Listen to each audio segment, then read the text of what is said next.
Hotel. Welcome to Journey in the Self. I'm your host, Sarah.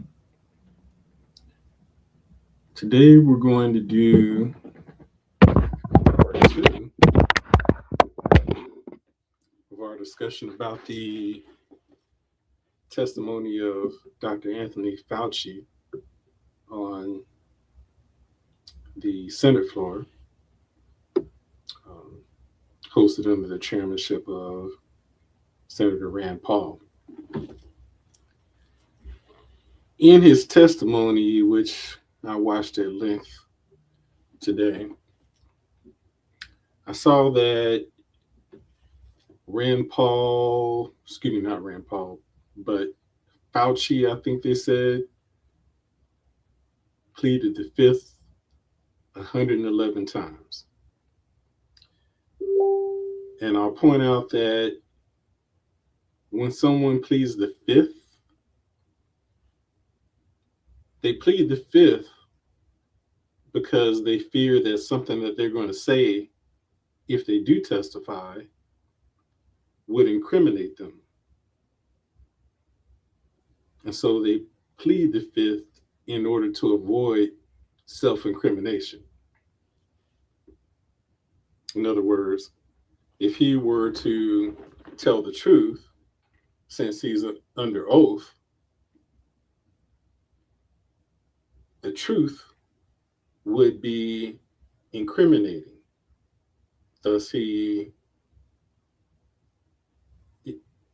invoked his option not to testify because the truth would have incriminated him, despite the fact that he's been pardoned by former President Biden.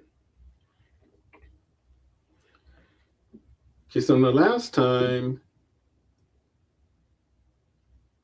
I came in a little bit late in the recording, so there were some things that I said at the beginning that didn't get recorded. So I'm going to recount some of those things that I said at the beginning of the show. So, because I thought that they were important in terms of setting the show up.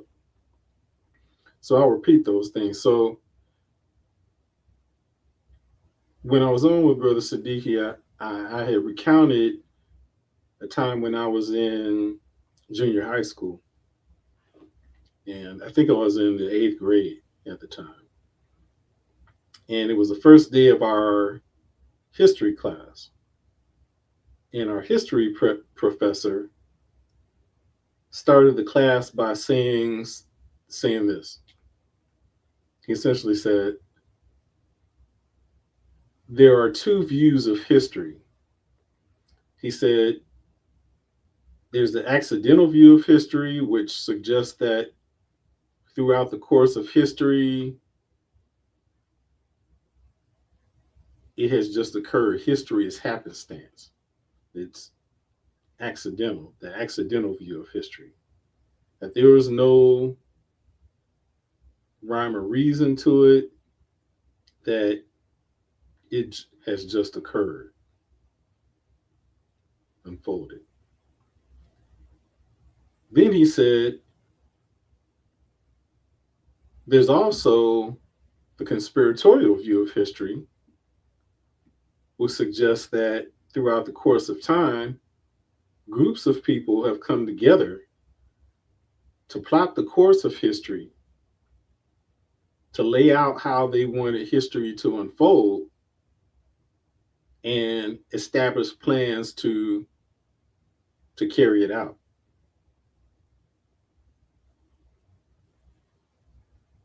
Then he said, we will teach the former,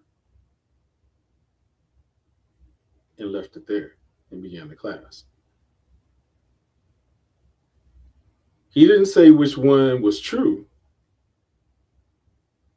He said which one he was allowed to teach. I've always considered that statement, and I've never forgotten it. I've always considered that statement to be one of those, let he that hath ears to hear, let them hear type of statements. And I feel like I was the only one in that class who understood what he had to say. So I've never forgotten that. And though I was already so inclined, that basically validated my inclination to seek the truth and to and it validated that the truth was not what was recorded in traditional history books, that there were some significant things that have been left out of history, that have been hidden from people. And so I made it my point in just about everything that I was interested in finding the information that was hidden, the things that they didn't want us to know. Which brings us to the whole situation with Fauci and this pandemic. And the title of this was Fauci testimony versus the truth. It was apparent by the fact that Fauci invoked the Fifth Amendment that it was not his intention to espouse the truth during that hearing.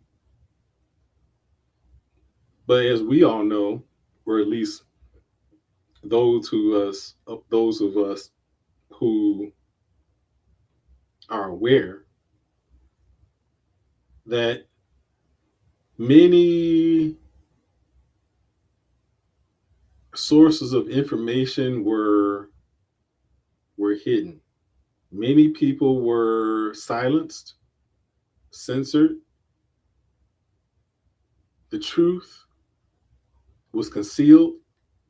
Scientists were silenced. Doctors who did not espouse the party line, if you will, who did not abide by the government and media narrative about COVID-19 and about the vaccine, those people were silenced, censored. Some of them threatened. Some of them had their businesses destroyed. I did shows. Those were censored from YouTube at the time. Sadiki and I did a couple of shows, and those were removed. Many information sources were eliminated. But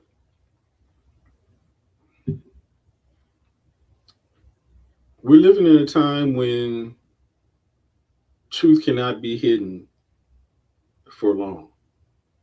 Truth will be revealed. We're on the cusp of the Aquarian age. The Aquarian age, as I know, the age of information. So information is coming out. And now, what, 6 years, 7 years after the pandemic, um, we're allowed to be able to speak the truth. And there's one other thing I wanted to point out, before I start getting into more of the information. There has been a shift in who is considered to be conspiracy theorists. Okay, so when I first began in-depth research into esoteric world affairs, and that was after I was first introduced to Brother Steve Coakley.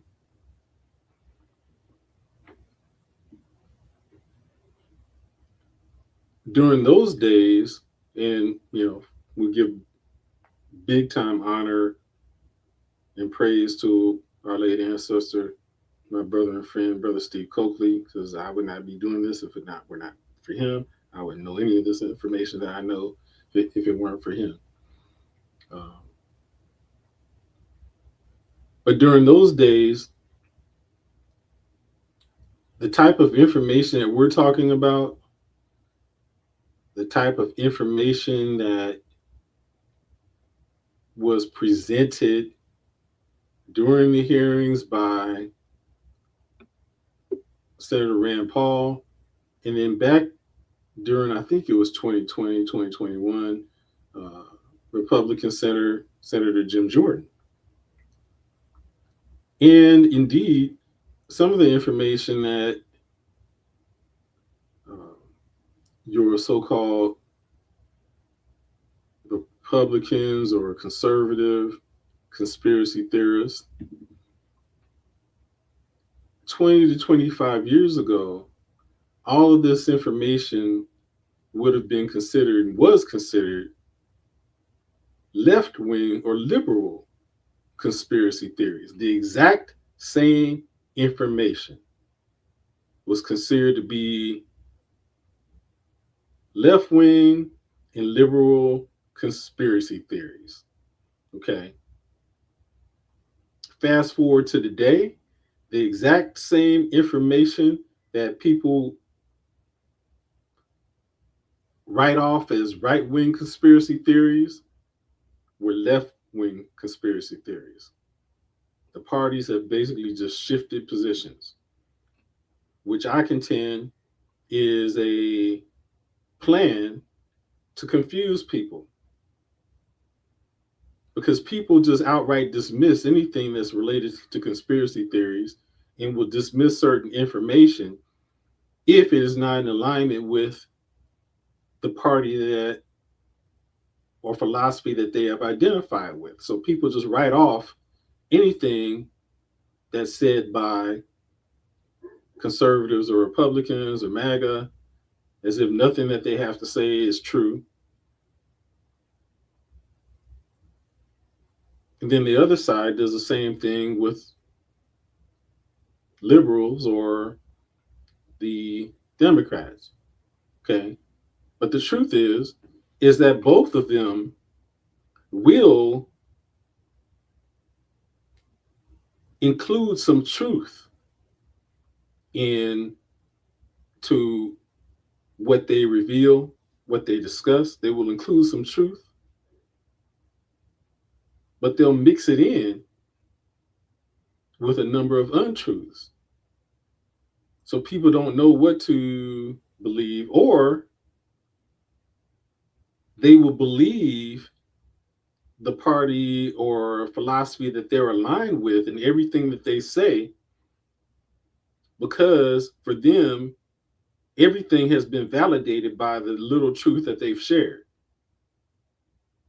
And so then they'll just believe everything else that they have to say without doing any independent research, just by virtue of the fact that they shared a little bit of truth. Both parties do that now.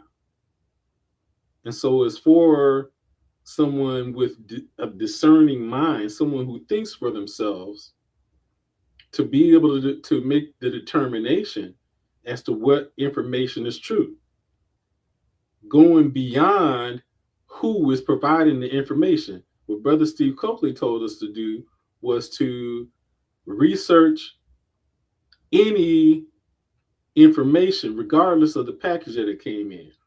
Research from right wing sources, research from left wing sources, whatever sources that there are, get the information and then draw the conclusions ourselves.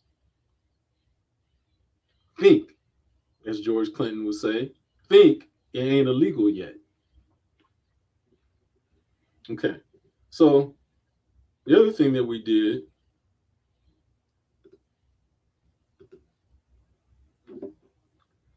we showed a couple of definitions of conspiracy.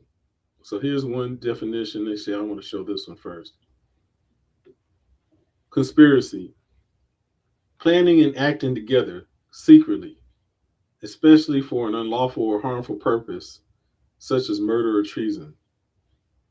The plan agreed on, plot, the group taking part in such a plan, a combining or working together, the conspiracy of events.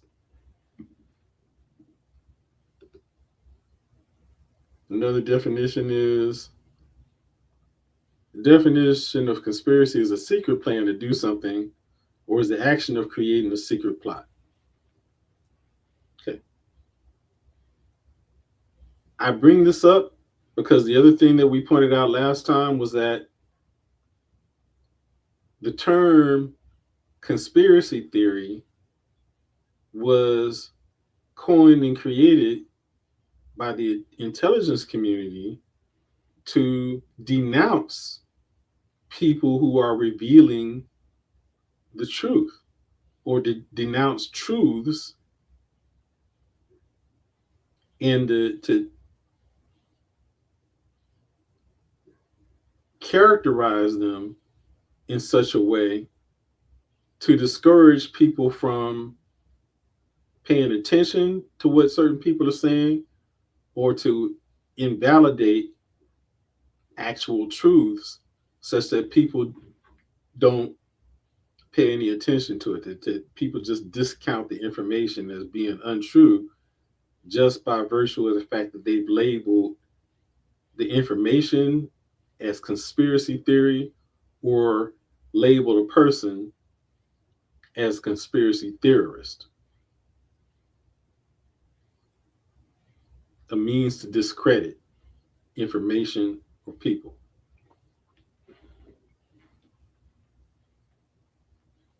Okay, so I wanted to bring that to the forefront. There's a plethora of information that I want to share with you, but before we get to the information, I want to just show some excerpts of information that has been recorded that I posted on my Facebook page because I thought it was important. Some of these things are clips from the congressional testimony. Uh, some of these are articles. Okay, so we're going to go to some of the information.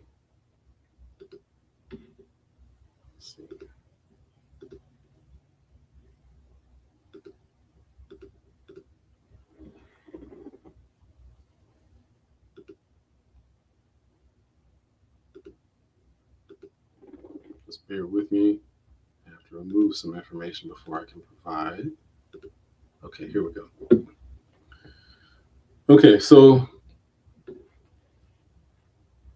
this was a post from Rand Paul. I'm not going to go to that article, but the reason that I bring this one up is because I had gotten into a debate with someone who said that Fauci did not admit that masks are ineffective, and he did. And I have found the quote where he didn't indeed say that masks did not prevent the spread of COVID or the spread of COVID and then were ineffective. Okay. This I do want to show, and hopefully you can hear it. Cameron Kyle Seidel, ER and critical care doctor from New York City. We typically use ventilators to treat what's called respiratory failure. That is, we use the ventilator. Okay, I want to set this up. This is a doctor who is sharing what occurred during the pandemic from a practical standpoint, this is what was going on during the pandemic in hospitals. And so he's sharing his experiences and observations about what was actually going on in the hospitals and what they were being told to do. This is Dr. Cameron Kyle Seidel, ER and critical care doctor from New York City. We typically use ventilators to treat what's called respiratory failure. That is, we use the ventilator to do the work that the patient's muscles can no longer do because they're too tired to do it. These patients' muscles work fine. I fear that if we are using a false paradigm to treat a new disease, that the method that we program the ventilator, one based on a notion of respiratory failure as opposed to oxygen failure, that this method, and there are a great many number of methods we can use with the ventilator, but this method being widely adopted at this very moment in every hospital in the country, which aims to increase pressure on the lungs in order to open them up, is actually doing more harm than good. And that the pressure we are providing to lungs, we may be providing to lungs that cannot stand it, that cannot take it, and that the ARDS that we are seeing, that the whole world is seeing, may be nothing more than lung injury caused by the ventilator. Let me just say this. If I admit a patient to the hospital and they're on Medicare and they have just routine pneumonia for a diagnosis, the hospital will get a lump sum payment called a DRG, and it'll be about $4,600. If I admit that same patient and I attach COVID-19 to the pneumonia diagnosis, then it goes from $4,600 to $13,000 for that admission, regardless of whether the patient's in a hospital for 3 days or 13 days. If during that hospitalization, I put the patient on a ventilator for a period of time, then the payment goes from $13,000 to $39,000. Now that's a big payment. This is Dr. Cameron Kyle Seidel, ER and critical care doctor. Okay. So there's two things that we learned from that video. One was that if someone came to the hospital and had congestive symptoms, if they were admitted for something like pneumonia or a cold or something like that, they got, like I think they said $4,600 or something like that. But if they were diagnosed with COVID, they got a significantly higher amount. And so they were financially incentivized to classify the illness that they were admitted under as being COVID related. They also put the patients under a ventilator. Now, I remember back in 2020 when the pandemic was active, I had read a number of reports and listened to a number of doctors, including, I think it was Dr. Carrie Madej and a number of doctors, and we'll mention her and come across some of her information a little later. But they had suggested that the reason people were dying was because of the fact that they were being put on ventilators, as this first doctor here suggested, that it was the ventilator that was killing people, not COVID-19. And the treatments that they were undergoing, which included the ventilators. They were also given, he didn't mention this, but they were given this drug called remdesivir, which was mentioned during the Fauci testimony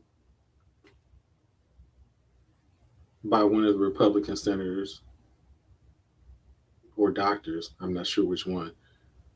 But they brought up the fact that they were being treated with remdesivir. Nurses colloquially referred to remdesivir as run death is near because of the large percentage of people who were treated with remdesivir died. If we have time, we will go into some information about remdesivir, which was a treatment, a drug that was touted and promoted by Anthony Fauci, knowing that it was proven to be ineffective.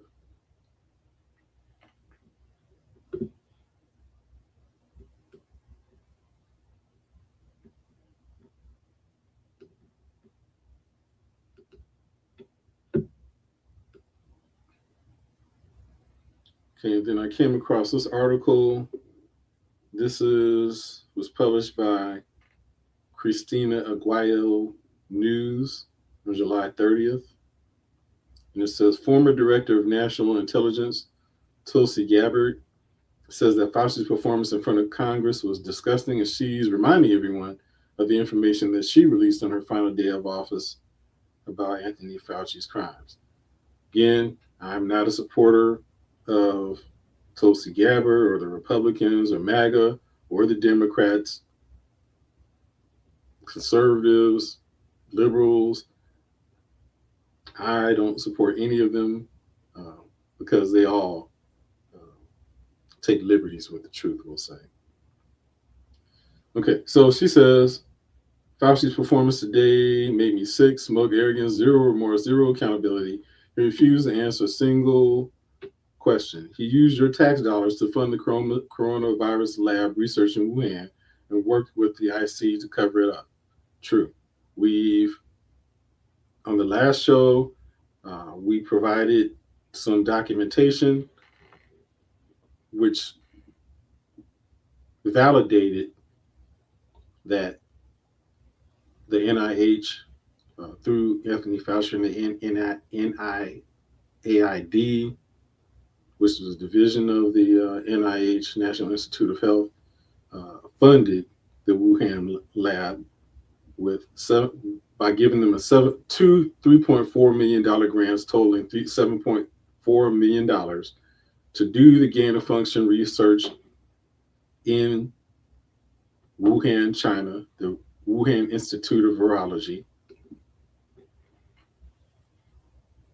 And they did it there because gain of function research was banned in the United States under the Obama administration due to leaks from gain of function research that was occurring at Fort Detrick, Maryland. So they closed Fort Detrick, Maryland, and in order to circumvent and continue to do gain of function research, which Anthony Fauci was a major proponent, to circumvent the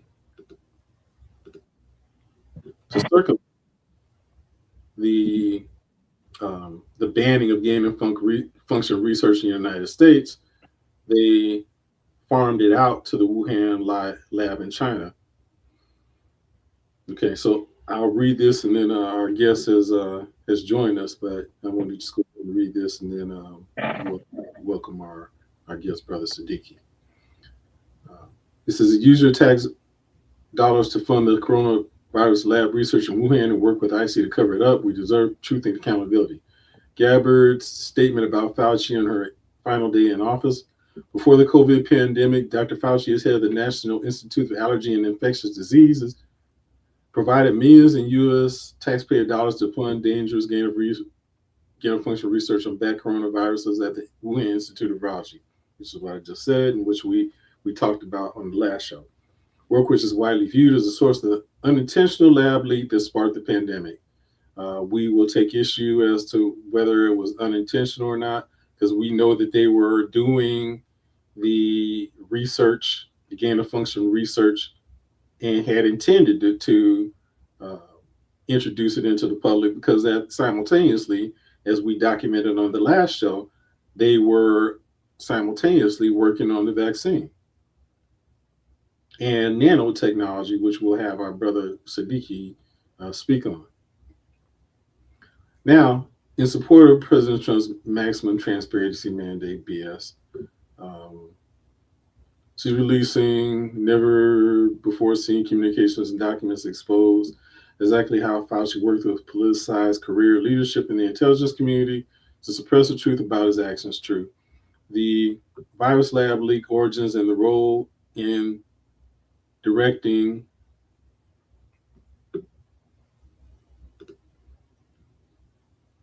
in the in his role in directing U.S. funding for this dangerous research that caused immeasurable harm and countless lost lives.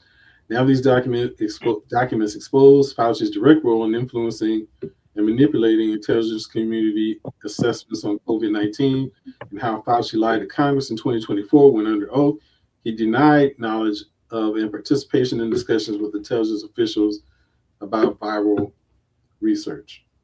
I've seen those documents and that did occur. We've received testimony from multiple intelligence community whistleblowers who reported retaliation for challenging the intelligence community's manipulation of intelligence on the virus origins, once again revealing a clear pattern of suppressing dissent, silencing critics, and burying the truth. Yes, I did recall when I was doing research back in 2020 that there were a number of different intelligence community sources that were at least 80% convinced that the virus spread from the Wuhan lab in China, not what the government was trying to convince people to believe. So Dr. Fauci's close relationship with the intelligence community enabled him to assume three key roles that shield him from scrutiny. First, Dr. Fauci funded dangerous gain-of-fund research, coronavirus research linked to Big Pharma in their pursuit of universal vaccines worth trillions of dollars. I think I did find, I think I did find a couple of those patents that had Dr. Fauci's name on it. So he financially benefited from it as well. Second, Dr. Fauci was behind the scenes advisor who, alongside his hand-picked so-called experts, pushed the intelligence community to endorse a natural animal origin to hide his dangerous gain-of-function research that he funded using taxpayer dollars. True.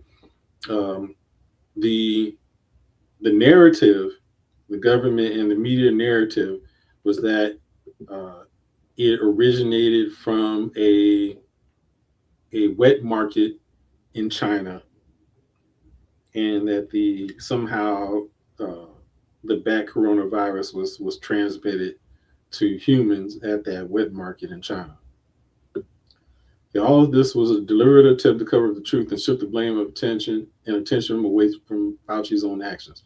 Third, Dr. Fauci became the nation's pandemic pundit, and he publicly pushed lies, disinformation, and censorship from every available platform. True. We talked about that. Now, according to hundreds of reviewed emails, which are included in this release, the intelligence community almost always incorporated Fauci's recommendations.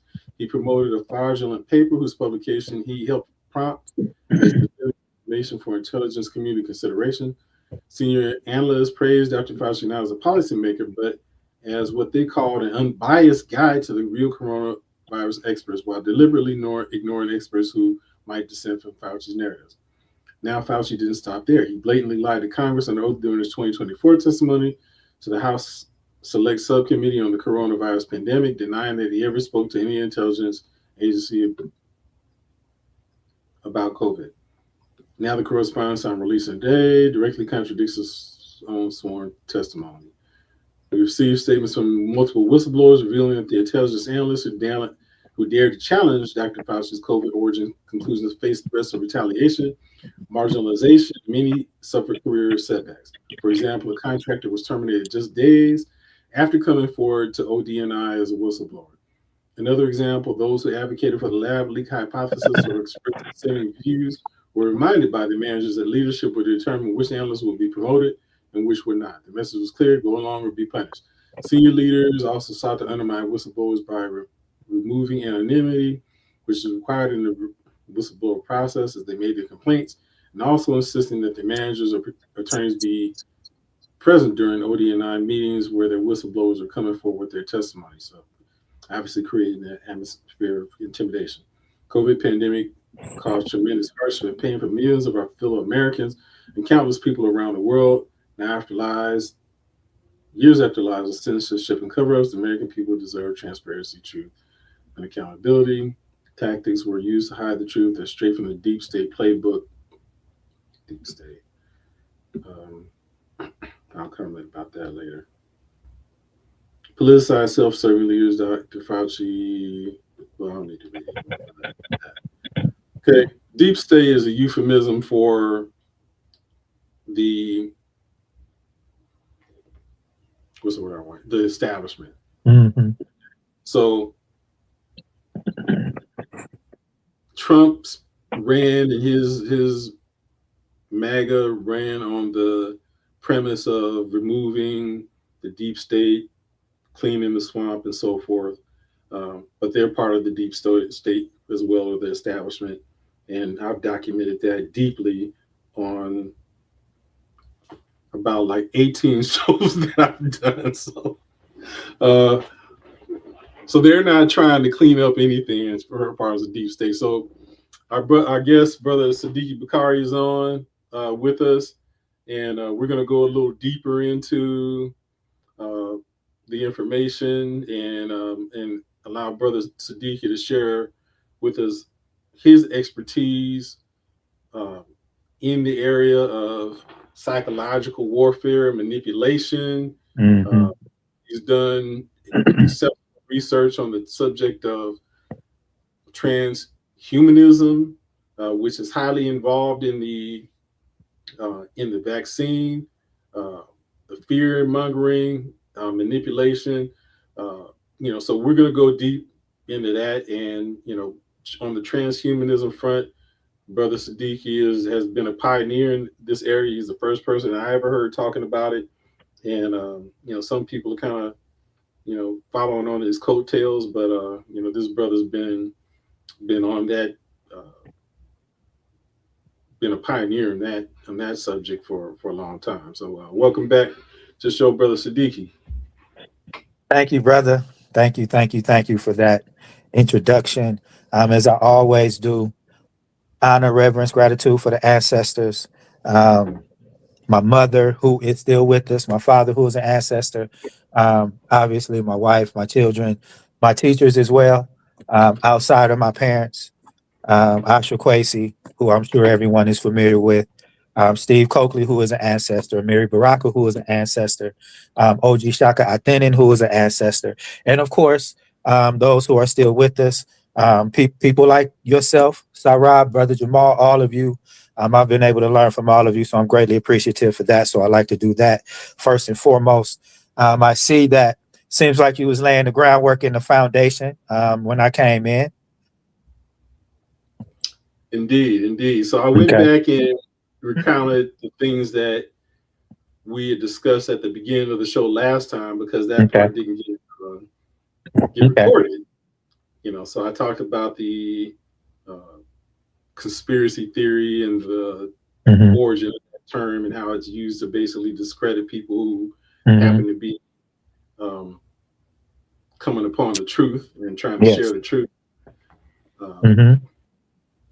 And I shared the story about the my history teacher talking about the different views of history, and and I also made the point that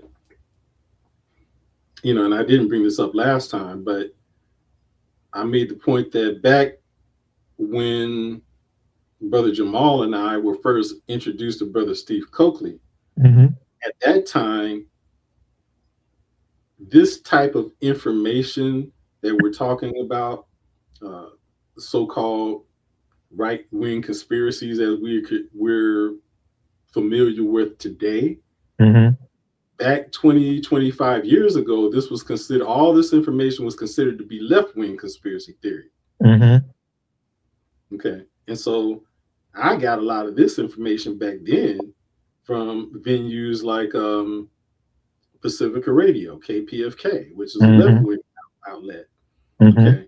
So this is just shifted. And I pointed out that they're doing this to keep people in a continuous state of confusion, Yes.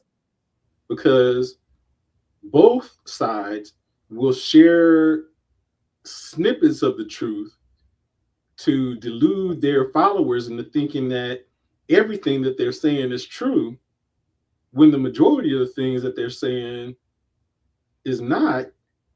But most people don't take the time to research and discern truth from untruth. So Hmm. both sides will assume that whatever little truths that their party or uh, philosophy will espouse, that everything else that they have to say is true. Hmm. That's how they keep people, in just continuous state of confusion.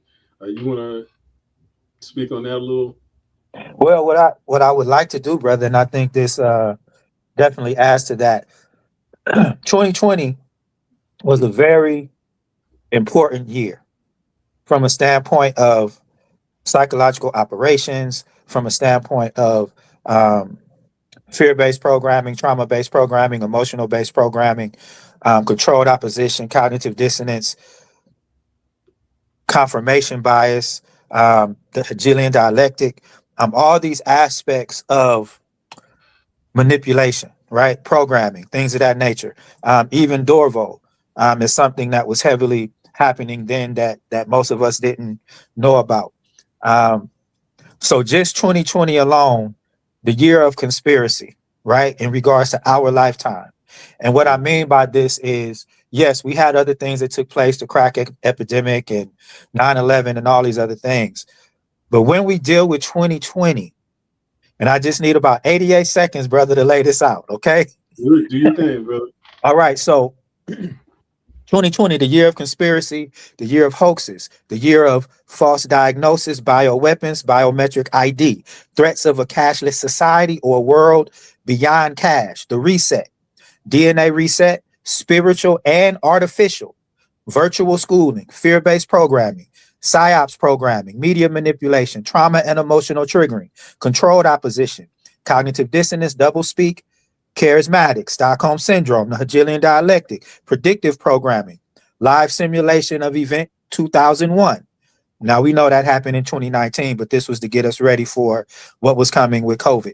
A pandemic known as a plandemic or scandemic, viruses like COVID-19, outbreaks, false positives, COVID tests, alien disclosure on other planets, acute radiation syndrome, electromagnetic hypersensitivity syndrome, severe acute respiratory syndrome, threats of killer hornets, West Nile virus, bubonic plague, spreading the virus through testing, mandatory vaccines, false news stories, CDC guidance mandates, the 39 missing children found in Georgia, adrenochrome in Hollywood, spirit cooking celebrities, Kanye West for president, food droughts, weather engineering, California forest fires and energy weapons, earthquakes, hurricanes, fire tornadoes, negligent death certificates, insurance scams, the threat of vaccines and nanobots, 5G technology, psychotronic warfare, radio waves, psychoenergetics, government sponsored protesting, entanglements, pedophilia rings, quarantines and lockdowns, drug trafficking, child and organ trafficking, black man after black man murdered by police nationally or police terrorism in general, social distancing known as social engineering, stimulus checks, a record number of small businesses closing, and on and on and on. This is just 2020, and this is a snapshot.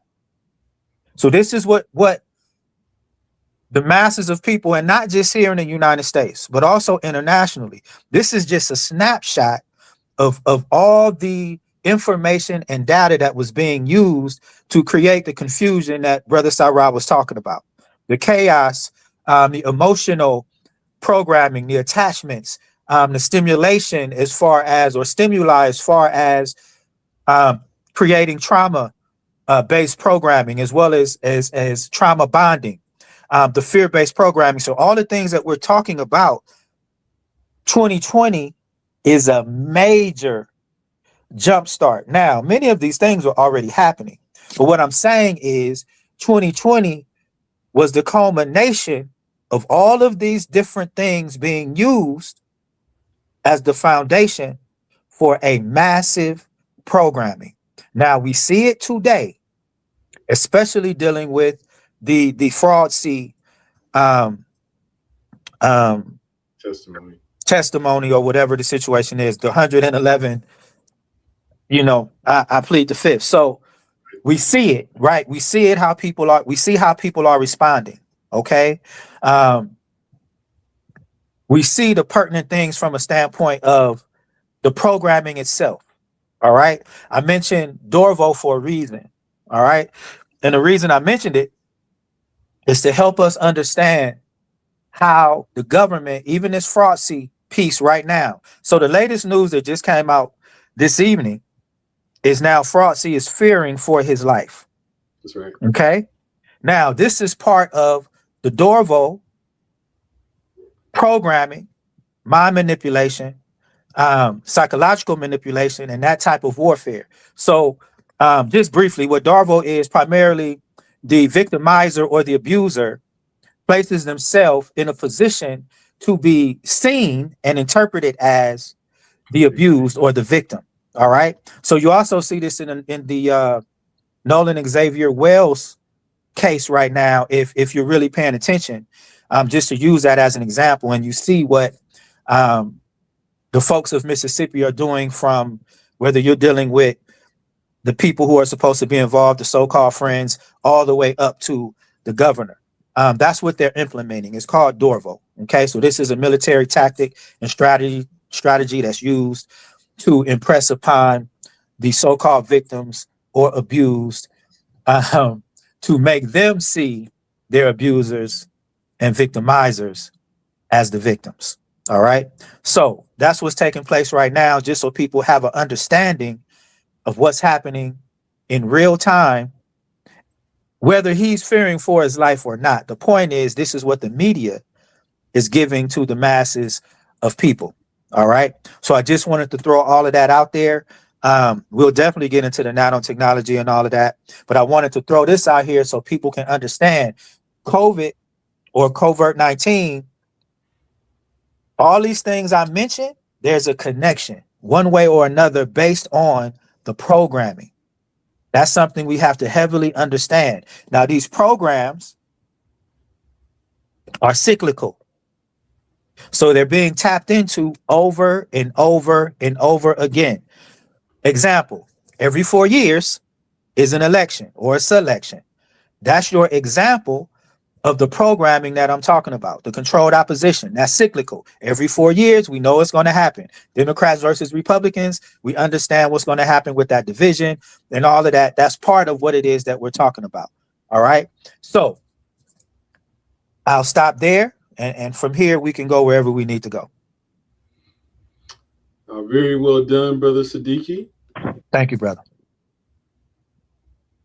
And the importance of what Brother Sadiki shared with us there is that all of the things that he brought up, all of the different groups, activities that he laid out there, from the adrenochrome, from the pedophilia ring, music, private prisons. What's his name? Jeffrey Epstein. Yes. Kanye West. P. Diddy. All of these things are related. They are being conducted by the same groups of people. Yes. They fund the Republicans. They fund the Democrats. They fund liberals. They fund conservatives to basically create the type of psychological effect that Brother Sadiki just laid out. Okay, so I'm going to see.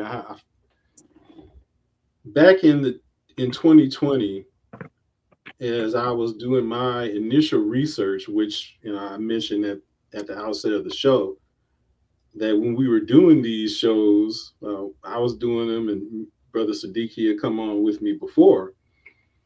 That when we were laying this information out back in the 2020s, Mm-hmm.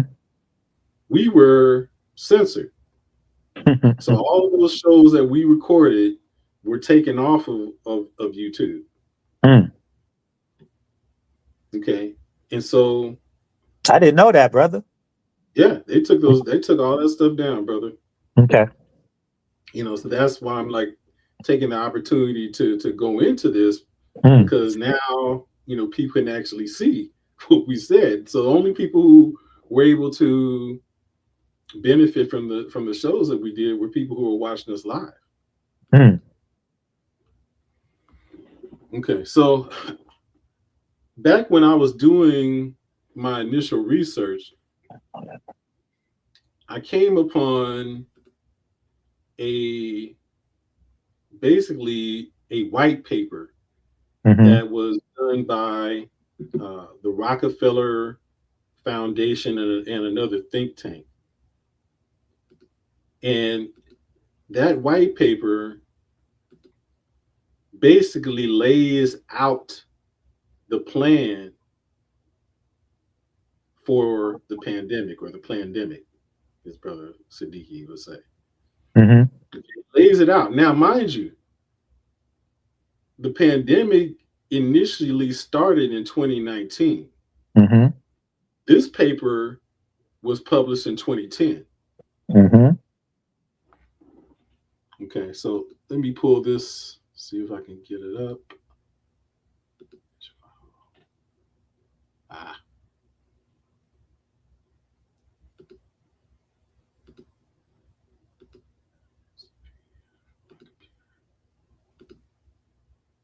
Okay, here we go.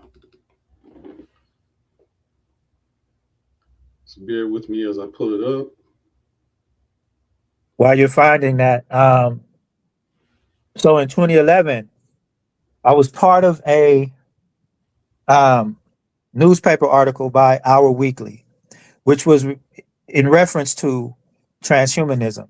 So you had people who was for it and people who was against it, so-called experts. In that article, I talked about transhumanism. We would see it through vaccines. Now, this was 2011, and I was not familiar with the paper that the white paper you're referring to from 2010. But I did talk about that in Our Weekly. Now, the so-called experts who was on there who was for transhumanism, I got so much hate mail, emails, things of that nature, saying that we would see it through the implementation of vaccines and things of that nature. Now, that was 2011. Okay. So we know what happened in 2020. We see where we are in 2026. Okay. So it's not new. That's the point. None of this that we're talking about is new. It was pre-planned. It was intentional.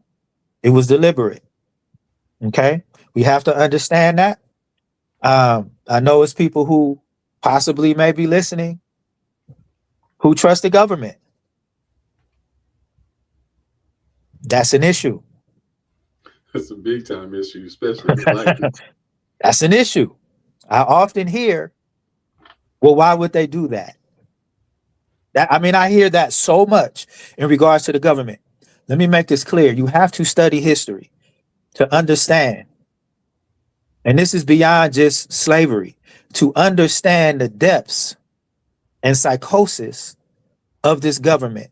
And when I tell you, you can't fathom the things that this government has done biochemically, as far as warfare. We understand Tuskegee, we understand Congo. We know that these are real life things. We understand what happened with the flu, with cholera, H1N1, COVID-19, so on and so forth. So it's a long documented history that can easily be documented. There is a pattern, a pathology, a historical pattern and pathology of this. All right. So I just wanted to add that while you get to where you're going, brother. Absolutely. MK Ultra, Yes. a number of different things where they basically experimented on Mm-hmm. US citizens. They did experiments on the military. Mm-hmm. And these people were unknowing that they were being used as guinea pigs. Mm-hmm. Yeah, we could just go on and on and on and on and on. You know, so anyone who would espouse the line, trust the government, especially if they're black, Right. uh, are like completely out of their mind. Yes. Okay, so we see, so this paper, white paper, is called "Scenarios for the Future of Technology Mm. and International Development." You see, the Rockefeller Foundation was a sponsor of this white paper, along with this Mm. entity called the Global Business Network. Okay, so I'm not gonna go through the whole thing. Now we see this report was produced by the Rockefeller Foundation and Global Business Network, May 2010. The Mm. pandemic went down in 10 years later.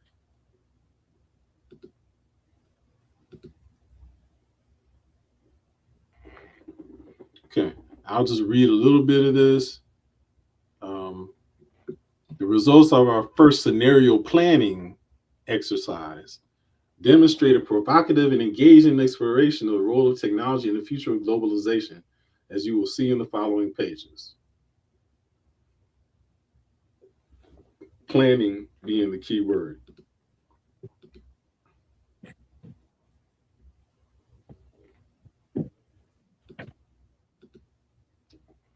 Okay, for decades, technology has been dramatically changing not just the lives of individuals in developed countries, but increasingly the lives and livelihoods of people throughout the developing world. Whether it's a community mobile phone, a solar panel, or a new farming practice, or cutting edge medical device technology is altering the landscape of possibility in places where possibilities used to be scarce. Okay. Scenarios, which is what they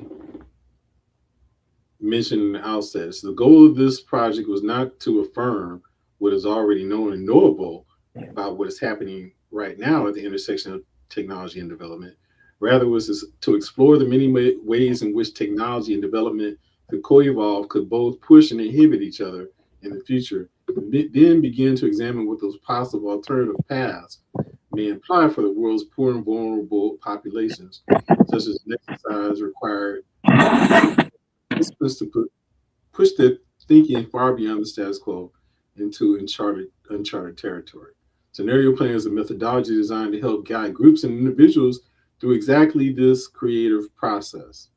Okay, remember what I said about the definition of conspiracy theory? Okay, so these people have come together to develop scenarios, hypotheses that allow us to imagine and then rehearse different strategies for how to be more prepared for the future, or more ambitiously, Mm. how to help shape better futures for ourselves. I think that falls in line with the definition of conspiracy. Mm-hmm. Uh, they go on to talk about why technology is a integral part of their plan. Mm.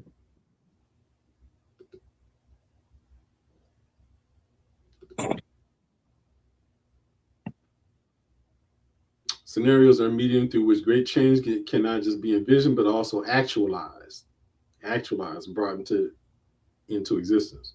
The more closely Mm-hmm. you read it, the more likely it becomes you will recognize how important but less obvious implications to you, your work, and your community.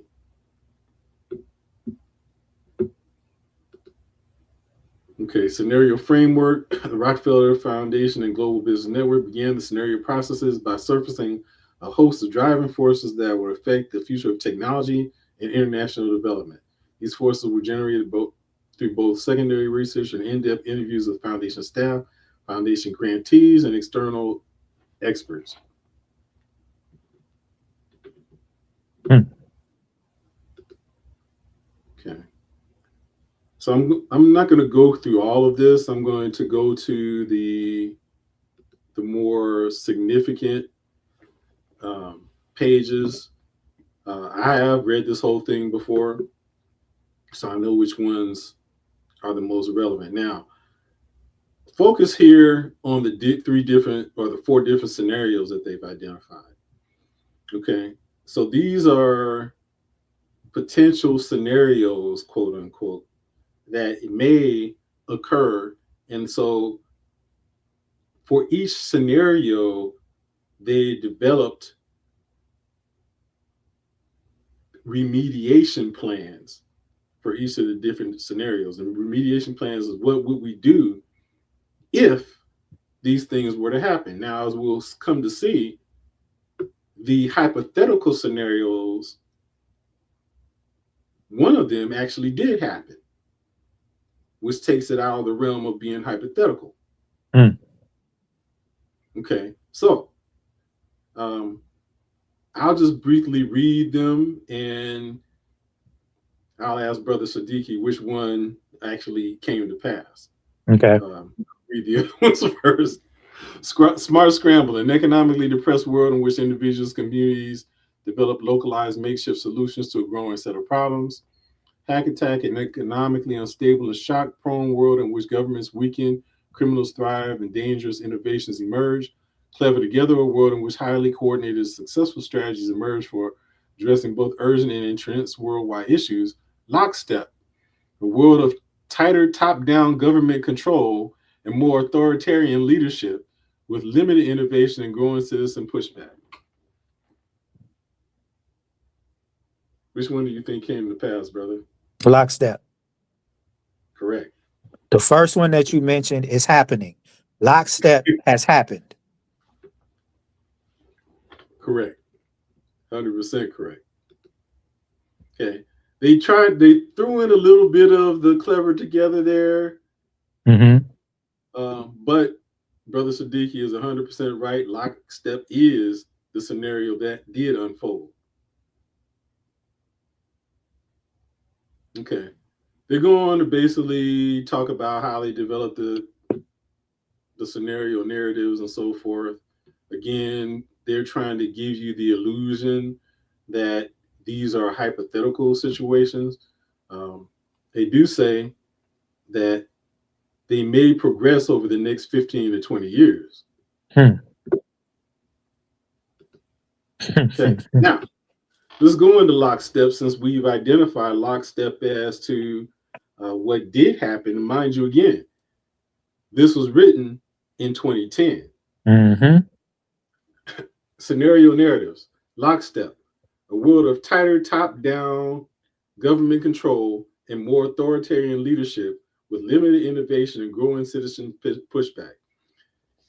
It says in Mm-hmm. 2012, the pandemic that the world had been anticipating for finally years. Again, this is written in 2010, and this is supposedly hypothetical. In 2012, the pandemic that the world had been anticipating for years finally hit. Unlike 2009's H1N1, the new influenza strain originating from wild geese was extremely virulent and deadly. Even the most pandemic prepared nations were quickly overwhelmed when the virus streaked around the world, infecting nearly 20% of the global population and killing 8 million in just 7 months, the majority of them healthy young adults. The pandemic also had a deadly effect on economies. International mobility of both people and goods screeched to a halt, debilitating industries like tourism and breaking global supply chains. Even locally, normally bustling shops and office buildings sat empty for months, devoid of both employees and customers. I remind you that this was written in 2010, and this is hypothetical.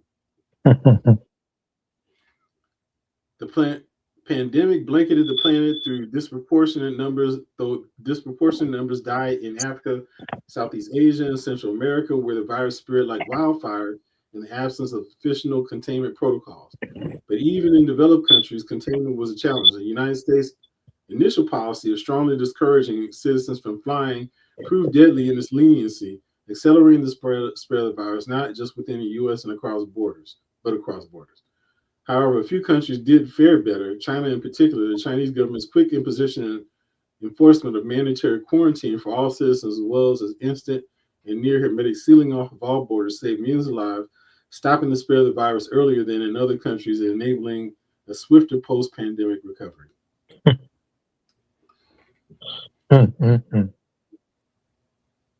China's government was not the only one that took extreme measures to protect its citizens from risk and exposure. During the pandemic, national leaders around the world flexed their authority and imposed airtight rules and restrictions from the mandatory wearing of face masks to body temperature checks at the entries to communal spaces like train stations and supermarkets. I repeat, this was written in 2010 and was hypothetical. Even after the pandemic faded, the more authoritarian control and oversight of citizens and activities stuck and even intensified. In order to protect themselves from the spread of increasingly global problems, from pandemics to transitional terrorism to environmental crises and rising poverty, leaders around the world took a firmer grip on power. At first, the notion of a more controlled world gained acceptance and approval. Citizens willingly gave up some of their sovereignty and their privacy to more paternalistic states in exchange for greater safety and stability. Citizens were more tolerant and even eager for top-down direction and oversight, and national leaders had more latitude to impose order in the ways that they saw fit. In developed countries, this heightened oversight took many forms. Biometric IDs for all citizens, for example, and tighter regulation of key industries whose stability was deemed vital to national interest. Many developed countries enforced cooperation with a suite of new regulations and agreements slowly but steadily restored both order and, importantly, economic growth. Across the developing world, however, the story was different and much more variable. Top-down authority took different forms in different countries, hinging largely on the caliber, capacity, and intentions of the leaders. In countries with strong and thoughtful leaders, citizens' overall economic status and quality of life increased. In India, for example, air quality drastically improved after 2016. I'll skip through that.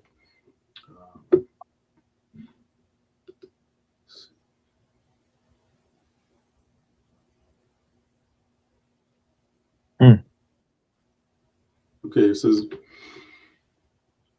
strong technology regulations stifled innovation, kept costs high, curbed adoption in the developing world. Access to approved technologies increased, but remained limited.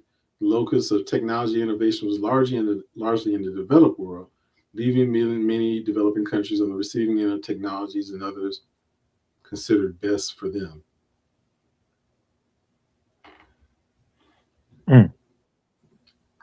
Okay, I think that's the key point that I wanted to bring out from this. Again, as we know, the majority of things that were laid out in that scenario, hypothetical quote unquote scenario, did actually occur. You want to expand on that a little bit, Brother Sadiki? Absolutely. Definitely. So, first of all, when they use the term innovation, they're referring to AI and all that comes with AI, just so everyone is clear. Now, the difference between 2010, when those papers were written, and where we are now is AI.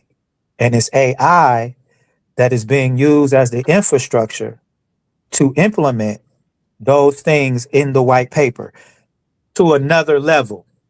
Okay? That's what we have to understand. Now, the white paper is 2010. Last show, I talked about Nanotechnology Initiative 2011 strategic plan. So this is the year after the white papers came out. Okay? So this was a 60-page document that lays out a projected future. Isn't this what the white papers were doing? Yep. To understand and control matter You're the matter that they're talking about.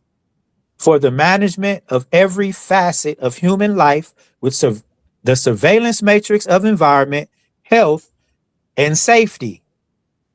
Well, what's the health and the safety? COVID. Yeah. And those types of psychological operations. All right. So we have to understand the pattern. That's what I'm mentioning it for. So people understand the pattern of what they're doing. So white pages were, or papers were, the Rockefellers, correct? Correct. Okay. So here we are with this 2011 nanotechnology initiative. Okay. So this is under the Obama administration. Also, the Obama Brain Project. This was $100 million allocated to the US for neuroscience. Now, whenever they're talking about neuroscience, they're talking about nanotechnology. Just so we understand in regards to the government. It's not just about studying your neurology. It's about understanding your neurology in order to implement artificial intelligence. All right. Whether that's what we dealt with in the last show, or even if that's us dealing with, other things in regards to central nervous system manipulation, patterns, remote control, remote neural monitoring, and things of that nature. So again, understand, what did I just read in regards to the 2011 nanotechnology initiative? Okay, to understand and control matter for the management of every facet of human life within the surveillance. That's the key word. Surveillance matrix of environment, health, and safety. So you're dealing with surveillance and counterintelligence. That's what this is for. So when you deal with COVID, understand that's what this is for, outside of eugenics. But this is about controlling you from an external source. Okay? That's where we are. Now, last show I mentioned, follow the patterns. I heard Sarah mention a pattern earlier. There's tons of patterns out here. Okay? You have patterns out here, magnetic manipulation dealing with the nervous system. Now, this is the reason 2020 was important from a standpoint of the vaccine or the dragon serum. This is how they will be able to infiltrate your being. The central nervous system is a major aspect of that because of the operations of the central nervous system. All right, the central nervous system is communicating, it's messengers, it's all these different things that's connected to the many different aspects of your body, your brain, your organs, your blood, your heart, so on and so forth. It's connected to all these different aspects of your body. The purpose now is to take control of your infrastructure. All right, this is called the Internet of Humans. You being a human antenna. Okay. Now, why are the patents important? The patents are important because what do patents prove? It proves that in this case, a technology exists and it works. It's in operation. Okay. So what are patents dealing with magnetic manipulation and the central nervous system? As well as remote neural monitoring, remote control, and things of that nature, right? So here are some patents, U.S. patents, 6506148. That's a patent. Here's another patent, 6091994. Here's another patent, 6238333. That's another patent. 6011732. That's another patent. 5782874. This is another patent. Now, it's names that go with those patents. Now, I don't know if those are fictitious names, but there are names that are attached to those patents. Dr. Henry Lewis, Dr. Hank Lewis, Dr. Hendrikus Lewis, the Lewis Group or Lois Group. All right. Now, I don't know if these are fictitious names, but these are the names associated with these patents. These patents are real. Okay. Just so everybody understands Um, and there's other patents that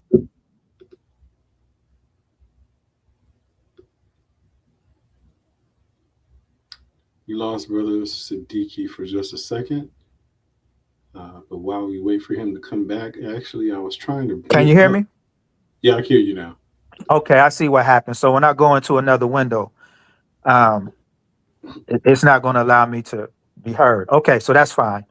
But understand when we deal with these different technologies, there's patents. When you deal with the COVID jab or the dragon serum, there are patents. When you deal with mRNA, there are patents. When you deal with the many different types of nanotechnology, there are patents. Whether you're dealing with the what is it, the lipids, whether you deal with the quantum dots and all the other things that we talked about, molecular robots, nanofibers, and things of that nature, those are all patented technologies. These are not things that people are creatively making up. These are real patents that exist. As I mentioned in the last show, weather patents, because that's important too. Because it's not just the dragon serum that's implementing these different types of nanotechnology, smart technologies, and things of that nature in people. All right. You're dealing with the air, you're dealing with the water, you're dealing with the food. So all of these patents, I have 300 and something patents dealing with weather alone from a class that I did in the past. I have over 300 documented patents dealing with weather modification, things of that nature, whatever people want to call it, HARP or whatever. But I have over 300 patents. So these are real technologies. People need to understand this. All right. So I just wanted to put that out there for people so people can understand that these are not just theories. These are real technologies that exist, that been existing. That's old technologies. These are old technologies. Let me make that clear. Let me preface this. These are old technologies. So whatever technologies that you are dealing with today are old. Anything that's in your hand is an old technology. Anything that they give you is a old technology. You are not dealing with new technology. You paying $2,000 for iPhones, that's old technology. Okay? You're at least 40, 50 years behind whatever technology is in your hand. The military is already dealing with 7G. Okay, just so people understand, possibly even 8G. But the public has 4G, maybe 5G. So that's what I'm talking about. That's the difference. China got 10G in certain places in China. Okay, so we got to understand where we are. So you're given the technologies, basically, the technologies are games, basically, for you. That's what they see them as. You don't have the real technologies. So everyone understands that. And the technologies that you do have are military-based technologies for warfare. So again, they're for surveillance and counterintelligence first and foremost. Every time you're talking on your phone, you can be heard. Okay? Everything you type is monitored. Okay? And can be used against you. All right? So we have to understand what the technology is, what it's for, where it's headed, why it's going there, what's this transhumanism thing, what's the purpose of it, how it relates to COVID, 5G, how is this all connected? Because what happened in 2020 is people were making a mistake of thinking that COVID was 5G technology. All right. And that's not really what was taking place. All right. Now, what was taking place is people were mistaking many COVID examinations. People were being said to have COVID, but in essence, they didn't have COVID. What a lot of people had was radiation type of ailments, acute radiation syndrome, and things of that nature from your digital phone, from your computers, and things of that nature, because you are dealing with radio waves, electromagnetic waves, and frequencies, and things of that nature. All right. And when you look at what they say the COVID um, effects are, right? The side effects of COVID are the same as acute radiation syndrome, literally to the T. the lung issues, all of those different things. I'll stop there. Okay. Well, as you were speaking, brother, I pulled up one of the patents that we Okay. discussed on the last show, just to basically validate what you were saying about the patents. Mm-hmm. This patent is patent number 103-69255. Mm-hmm. Scaffolds comprising nano electronic components for cells, tissues, and other applications. Hmm. Abstract. The present invention generally relates to nanoscale wires and tissue engineering. Hmm. The various embodiment cell scaffolds for growing cells or tissues can be formed that include nanoscale wires that can be connected to electronic circuits extending externally of the cell scaffold. The Mm-hmm. nanoscale wires can be formed in integral part of cells or tissues grown from the cell scaffold and can even be determined or controlled Mm-hmm. using various electronic circuits. This approach allows for the creation of fundamentally new types of functionalized cells and tissues due to the high degree of electron control offered by the nanoscale wires and electronic circuits. Accordingly, such cell scaffolds can be used to grow cells or tissues which can be determined and or controlled at very high resolutions. Mm. Due to the present right. Due to the presence of nanoscale wires, and such cell scaffolds will find a wide variety of novel means new, Mm-hmm. applications, including applications in tissue engineering, prosthetics, pacemakers, implants, or the like. This is a grant filed July 21st, 2016. Mm. Date of patent was August 6, 2019. Mm. Assignee, Presidents and Fellows of Harvard College, Mm-hmm. Massachusetts Institute of Technology, MIT, Children's Mm-hmm. Medical Center Incorporation, inventors, Charles M. Lieber, who we talked about on the last show, Mm-hmm. who was arrested and indicted essentially for espionage and sharing proprietary information. And he was working in association with the Wuhan Institute of Virology, Mm-hmm. where the COVID-19 virus was created. Mm. So Okay. that's 10 years old. So, huh? That's 10 years old. Yeah, absolutely. You see, now, again, the virus, the COVID-19 virus, was developed at the Wuhan lab, uh, Wuhan Institute of Virology in Wuhan, China, Mm-hmm. simultaneous with the development of the mRNA vaccines, which included the nanoparticles that we were talking about. Mm-hmm. Charles Lieber was one of the people who were working on those mRNA vaccines that included those nanoparticles. Okay, so they developed the virus concurrent with the vaccine, which is why I do not go with the suggestion that it escaped accidentally. Right. Okay, and so I put this on the screen just basically to validate what Brother Sadiki was saying. I'm going to pull up some other articles as well. Excellent. Now, And how this the system? Oh, go ahead, brother. This is an article comes from that comes from a publication called the Freedom Articles. I forget the brother's name or the dude's name who does this, but he does very good work.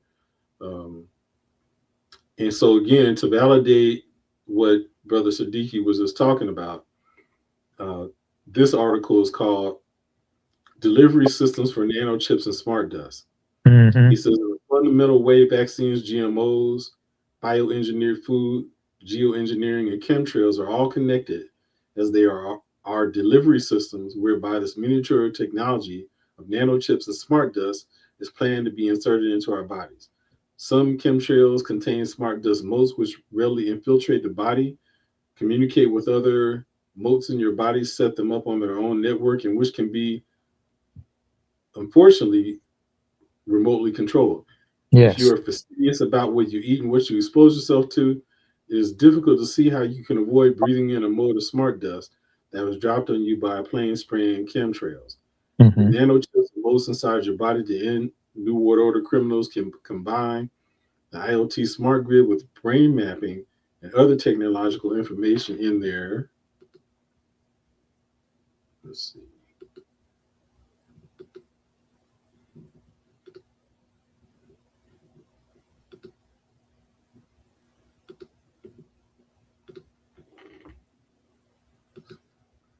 Okay. It says with nanochips and oh, yeah.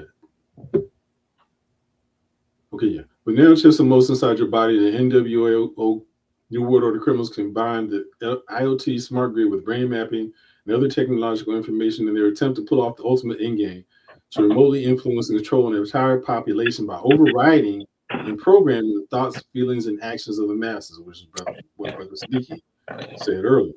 The Hmm. rabbit hole definitely does not stop at nanochips and smart dust. An entire new category of life forms are being forged via synthetic biology. Morgellons fibers are self-aware, self-replicating, and are likely assisting the dark agenda to remotely control the thoughts, feelings, and bodily functions of the entire population.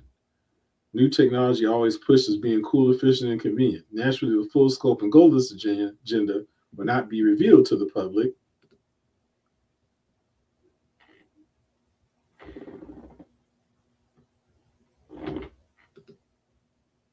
Let's see if I have the rest.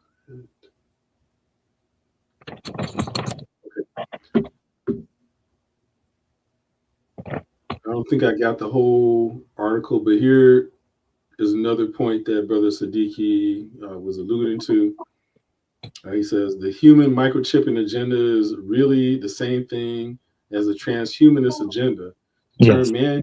mankind into machine, which will ultimately mean becoming not superhuman but subhuman. We Hmm. need to be very careful and think critically as we go forward into a world of fantastic technology. Like the servant's knife, it can heal or it can kill. Given everything we know, it would be naive to believe that nanochips will only be used for good. If we're not aware, this technology could be used by the power hungry to enslave us by tricking us with promises of utopia. Nanobots are already being used in Western medicine for all sorts of diseases. Once the smart grid is established, how will you avoid being monitored, tracked, and influenced 24/7 every day of the year? No matter how good the technology becomes, it can never replace the spirit of your consciousness inside of you,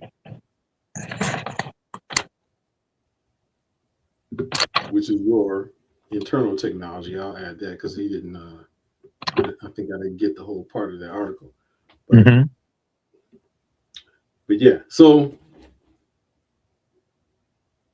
I put it out there to basically give more support for what Brother Sadiki is saying, and I know it kind of sounds disconcerting and scary, Yeah. but you need to know, what's actually going on, Hmm. and what is being used to be able to control us. Now, one other thing that I was trying to do, but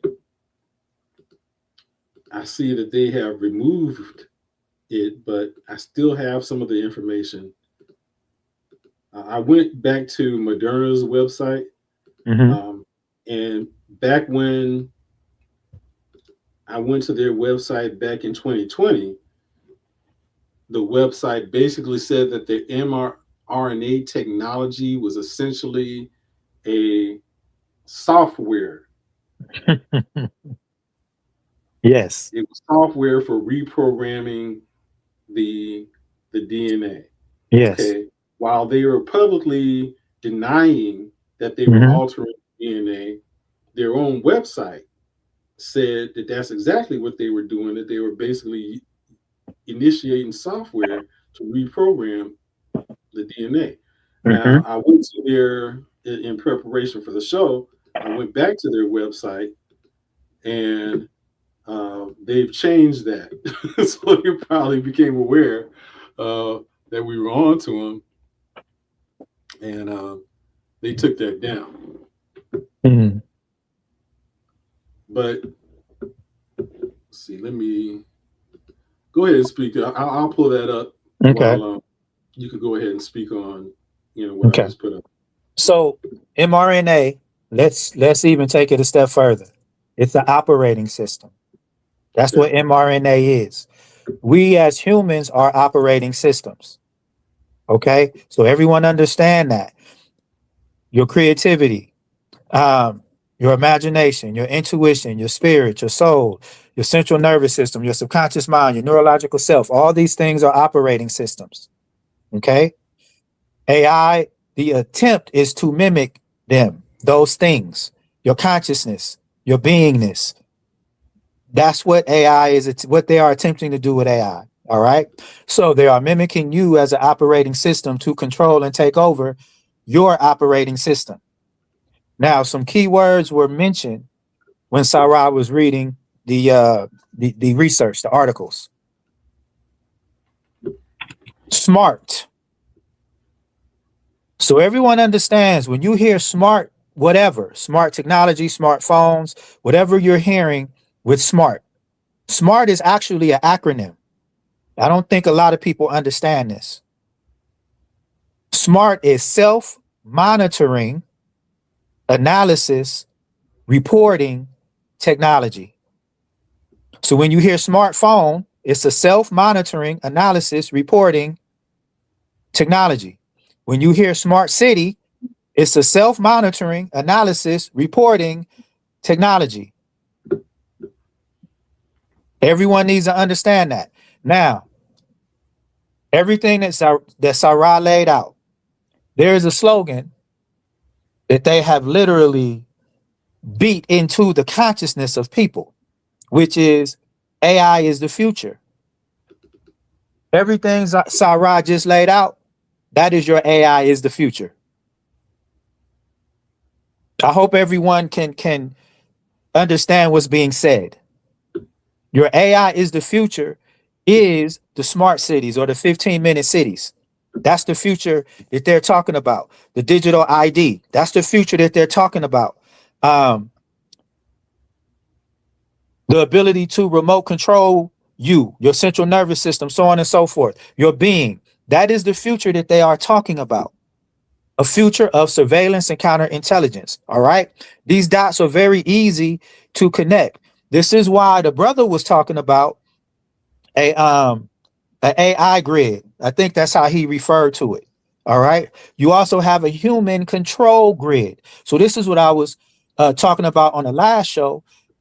Also earlier, right? So not only are we talking about a grid externally outside of us in that environment, but also a grid internally to control you internally. Okay, so that's what we're dealing with. Now, let me give you a little bit of the game. So when Sarah was reading on the mRNA, okay, and the nanobots, the way that they're going to promote it to you, meaning the government, they're going to promote it to you from a standpoint of a medical revolution, so to speak. All right. Or the evolution of the medical system, meaning being able to use AI to assist with cancer and, all these different diseases and things of that nature that are killing people. Okay. So that's the way they're going to promote it publicly. They're not going to, and I'm not saying it can't be used for that because it can. But the other side of it, they will not talk to you about. Just like these digital phones, they don't tell you what the digital phones are really for. Okay. They don't tell you what these other smart technologies are really for, smart dust and all these different things. They're not telling you what it's for. And it's a reason. All right. So when you deal with government, the way it's moving forward is what's called an algocracy. Okay. So I'm just giving snapshots for people to understand. Algocracy. Okay, all right. So we're talking about algorithms, okay, or algo. We're talking about algorithms, okay.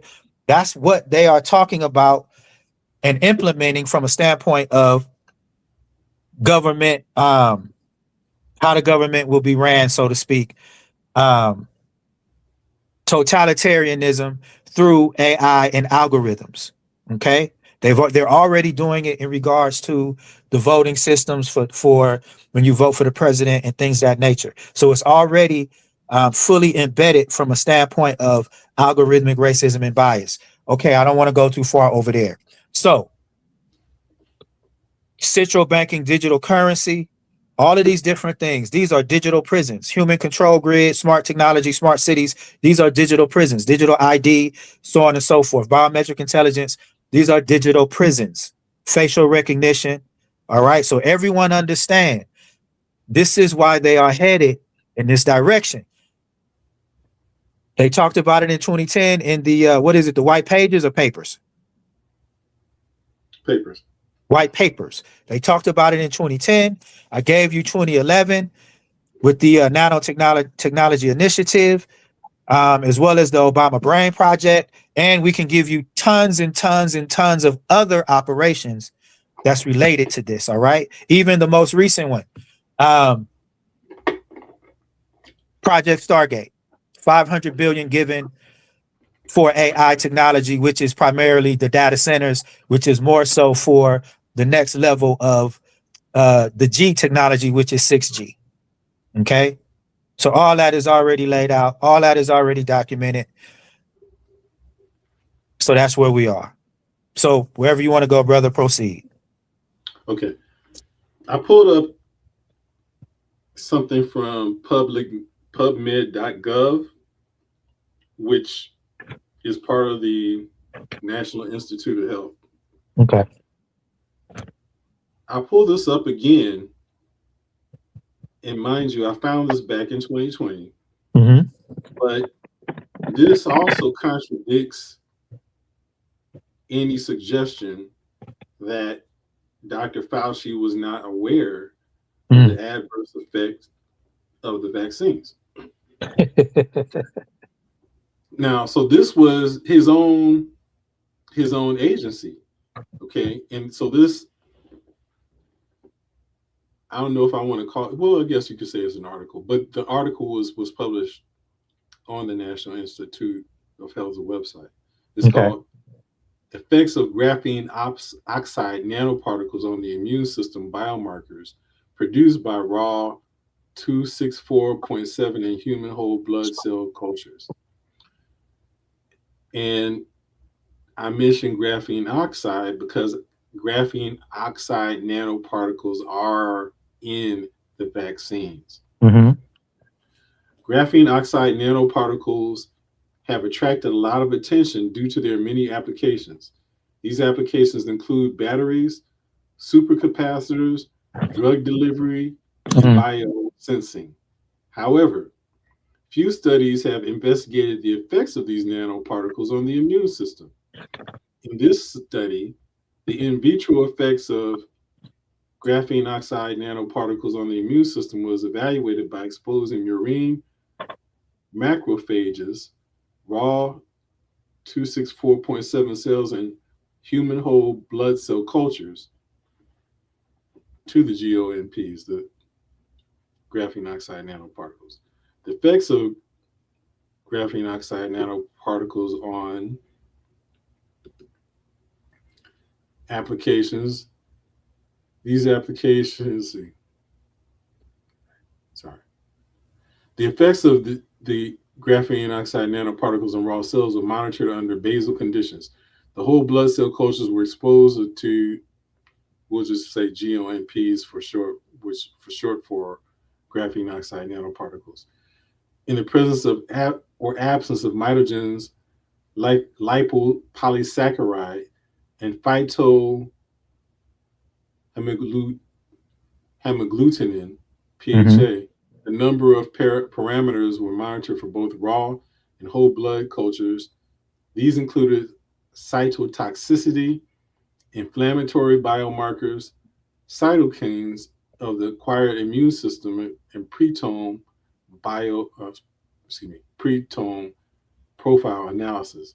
These GOMPs were cytotoxic to both raw and whole blood cell cultures at 500 UG/ml. In the absence of LPS, mitogens, lipose, polysaccharide, GOMPs elicited an inflammatory response from the murine macrophage. Raw and whole blood cultures at 15.6 and 5 UG/ml respectively. This activation was further corroborated by pretome profile analysis of both experimental cultures, GOMP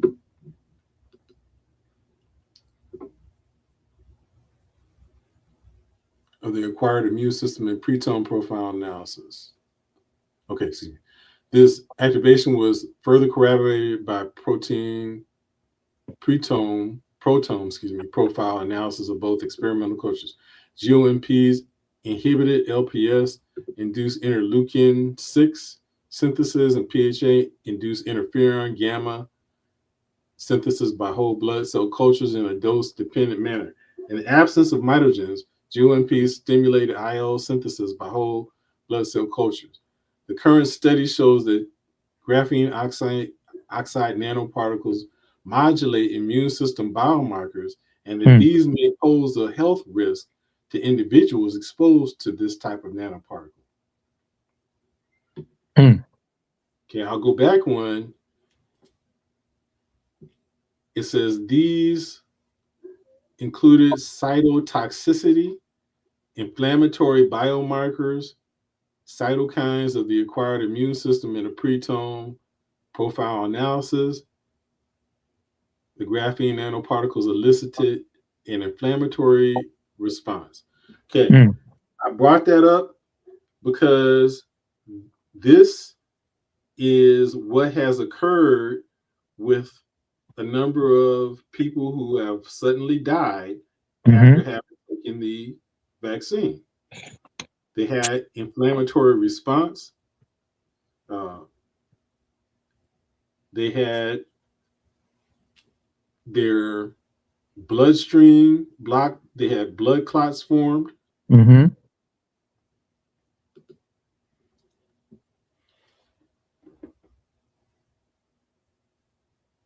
They died of some neural issues as a result of the blood clots.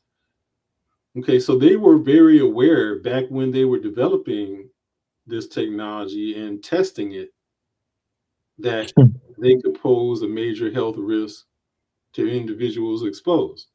Yet they put it out on the market anyway. And I just posted today on Facebook the death of another athlete who I think was only 34 years old. I forget which sport that he played, but he died and they had no explanation for his death. Yeah. Go ahead, brother. I mean, well, prior to COVID, we know that this was not something that we heard of. I played football and ran track for years, brother. People wasn't falling out on the field all over the world in whatever sport. Like it's just not something that you saw often, right? You didn't see a Hank Gather situation often. You see what I'm saying? To where once COVID hit, we saw people falling out on the different fields immediately, consistently, right? So pretty sure if the proper research was done, right, the proper science was done on those bodies, we would know exactly what it's related to. Okay, we do know based on die suddenly and what the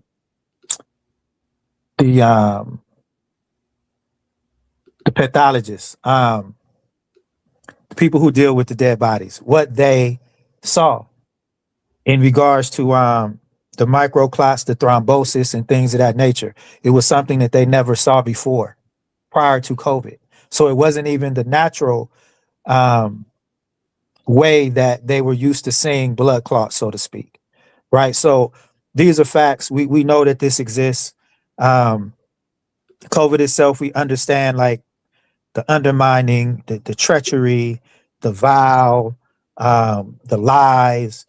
You know, we're clear on all the things that happen, the misinformation. Like we can easily document those things from the CDC to the World Health Organization to, you know, everyone involved. That's easy to document because it's documented. They said it. They reported it. So, you know, those are things that I think due to the programming, people have a hard time really dealing with. Also, because that mirror is so cold blooded, oftentimes people just never want to really look in the mirror and deal with the truth, deal with the responsibility of their decisions and the accountability and things of that nature. To understand that just to be blunt, they were hustled and those types of things. So that's what we're seeing right now all over social media, which that division is taking place as opposed to, you know, people just understanding that those of us who knew and understood was just attempting to help people who may have not understood, to assist them and their families and their loved ones to, you know, not have to go through much of what, you know, many of them went through because they either got the jab, took the PCR test, or, you know, whatever the situation may have been. So yeah, man, it's just, you know, in hindsight, I know I can personally say I'm grateful for the people who accepted the knowledge and the wisdom and the research, and they definitely have shown their appreciation and you know them being grateful. Um, you know, but I do wish that it was more people who would have listened, right? But I do understand why they didn't.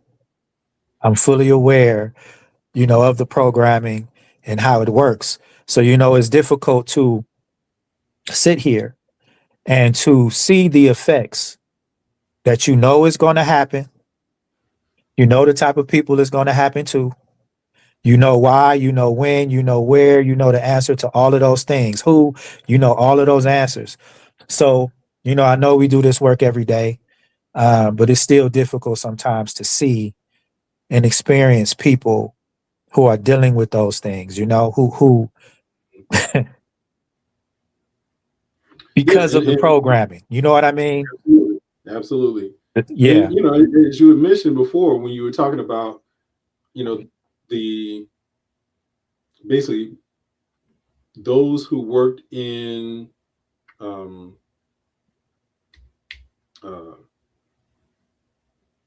mortuaries, Yeah. who were dealing with people who had passed away, um, and were embalming them. Mm-hmm. Um, they noted some irregularities when they were looking at them, as well as the people who did autopsies on Yes. those people.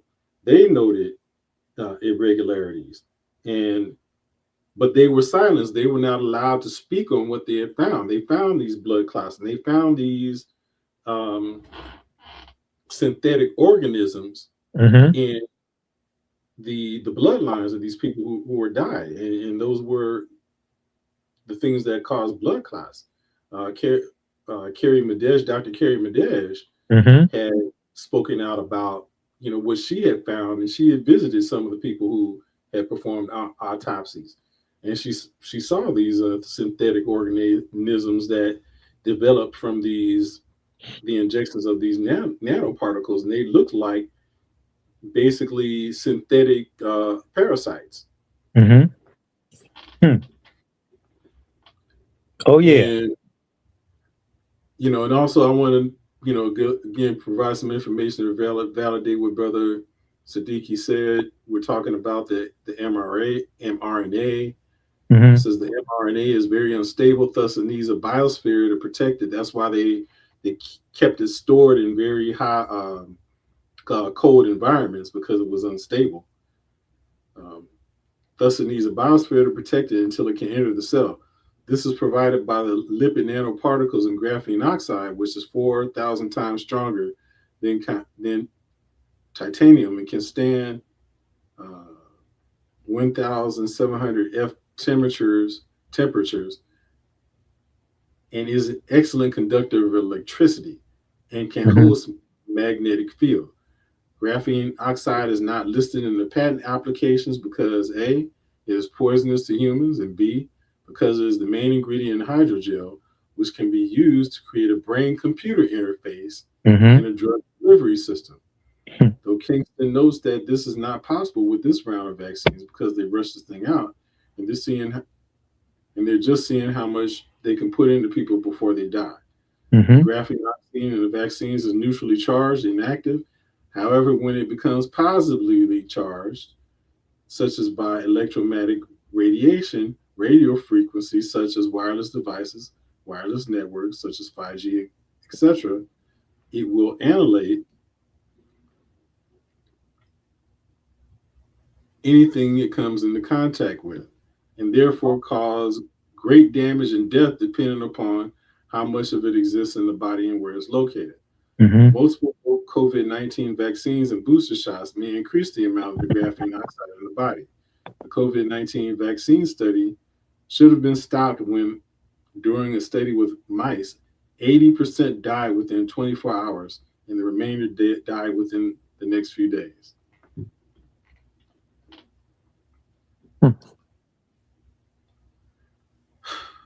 I have still so much information here, and I don't feel like I've even touched the surface of it. We could go on for probably another 3 hours, Mm-hmm. but we're not.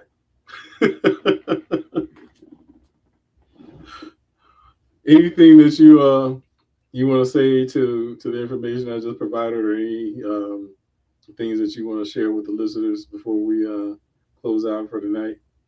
Well, it's great information that's been shared. It's documented information. It can easily be researched.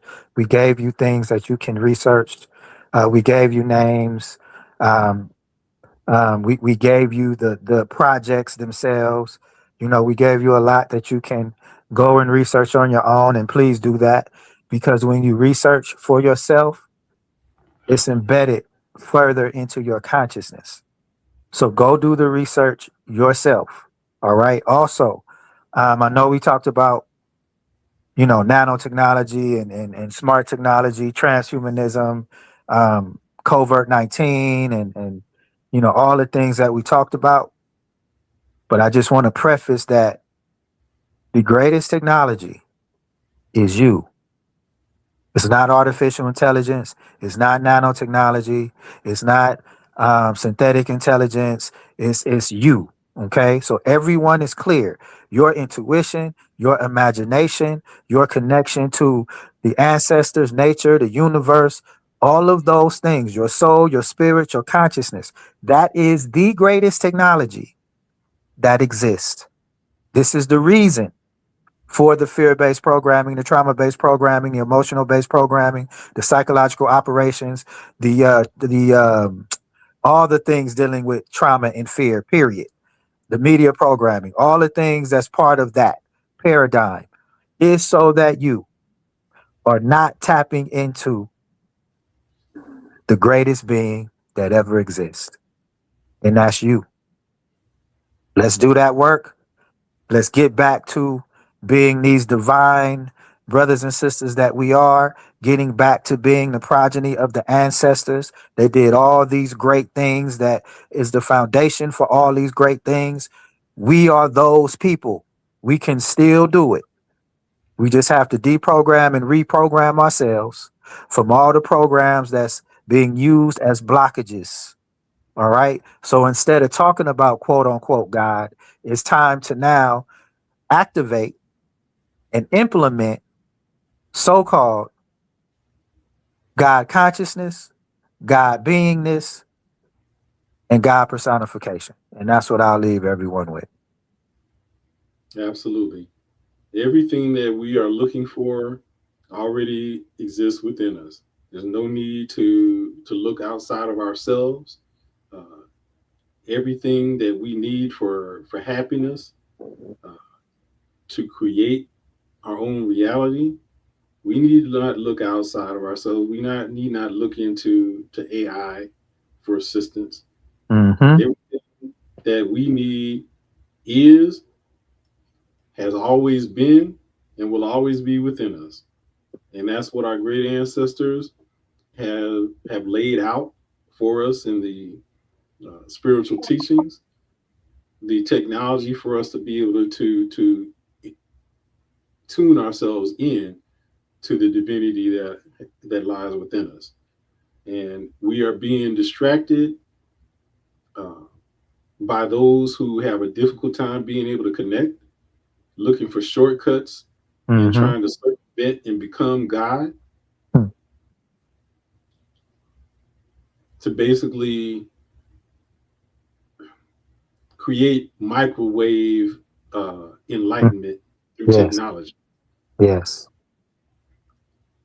But the technology, as Brother Sadiki said, exists within us. And that's why they distract us from going deep into and have hidden the esoteric spiritual teachings and are trying to circumvent that and distract us and move us into trying to attain it through technology, which they can use to be able to control us. They Yes. do that through fear, Mm-hmm. as we talked about. Okay, so don't go for it. That's You can right. reach out to either Siddiqui or I, and we can give you great instruction on how you can tune into yourself. Yeah.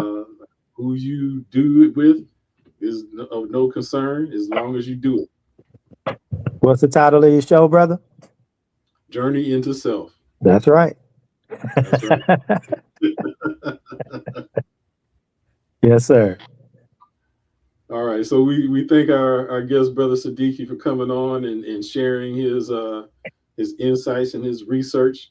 We thank you all for tuning in, and we trust that you found this information informative. And I co-sign on what Brother Sadiki said. Do your own research. As I said, Brother George Clinton from Parliament Funkadelic says, think it ain't illegal yet. And it's time. We need to start thinking for ourselves because they're trying to think for us. Program, deprogram, reprogram. We need to start reprogramming ourselves and start to think and be discerning about the information that we take in and that which we believe. Don't believe anything. Research it for ourselves, and that is something that we were taught well. Both of us were taught well by Brother Steve Coakley, our great ancestor. So with that, thank you for joining us here on Journey into Self, and we'll see you next time. We'll maybe talk about if we want to do part 3. All right, so thank you for tuning in, and we'll talk to you next time. Hotel.